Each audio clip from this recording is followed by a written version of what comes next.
Introducing the rare 1939 Pontiac Model 2519 Touring Sedan, a truly unique Swedish-built American classic.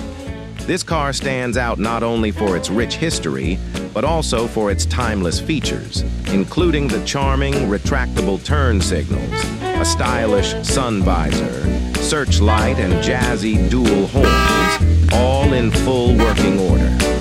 Built and sold new in Sweden, this rare Model 2519 served in the Swedish military during World War II and has been meticulously restored from the frame up, preserving its distinct character.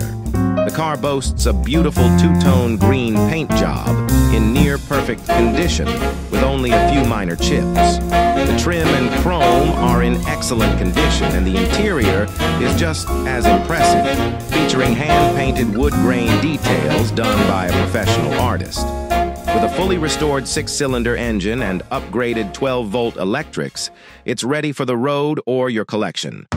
Currently for sale in Sweden, this unique piece of history is available for worldwide buyers. Visit us at door2doorclassics.com for more information or to arrange a viewing.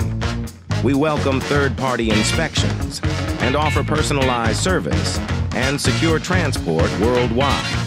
For contact information, please reach out via the website. Looking to buy a classic car in Sweden or the USA? Door-to-Door Car Broker is your trusted partner in global classic car acquisitions.